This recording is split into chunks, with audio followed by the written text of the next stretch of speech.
I fell in love with the opposition. That was my first mistake. My second was thinking I could control her. I was a section chief for Border Patrol, the man who decided where the wall held and where it broke. She was Elena, a high-powered immigration lobbyist working for the agri-giants who needed cheap labor. We were on opposite sides of the American paradox. I stood for the rule of law, for the sanctity of a sovereign nation that can't just absorb the world's pain. She stood for the economic reality, for the desperate humanity knocking at our door. In the dark, our arguments were a draw. 50% of me knew strict borders were necessary for survival.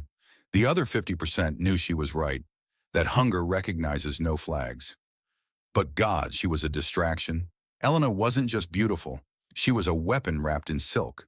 She had this way of looking at you from under her lashes, eyes dark and intelligent, promising ruin and ecstasy in the same breath. I remember the way her dress would cling to her hips as she poured us drinks, the fabric moving like liquid over a body that was sculpted to disarm men like me. The scent of her, something like vanilla and cold hard cash, would linger on my sheets for days. She used her femininity like a scalpel, dissecting my defenses while I was too busy admiring the view. She knew I was under pressure. The administration wanted numbers. The press wanted a villain. I was drowning in policy, and she became my lifeline.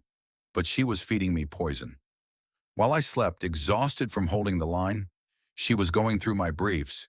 She used my intel to root legal challenges, finding loopholes I hadn't even closed yet. Then came the betrayal. A massive caravan was approaching. I had a strategy to manage it quietly, humanely but firmly.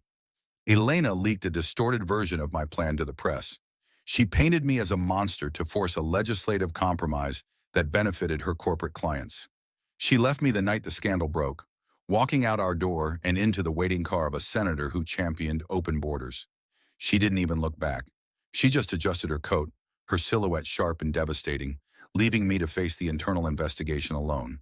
But I didn't get fired. I survived. I realized that in this game, ideals get you killed, but leverage keeps you alive. I stopped trying to be the good agent. I became the system itself. Years later, I'm not in the field anymore. I'm the director in D.C., the man who whispers in the president's ear. Yesterday, I saw Elena at a black tie fundraiser. She was arguing with the senator, her beauty slightly faded, looking tired of the endless political gridlock. She saw me. She saw the pin on my lapel and the Secret Service detail flanking me. I didn't feel triumph. I felt a cold, hollow understanding. The border is still a mess. People are still suffering.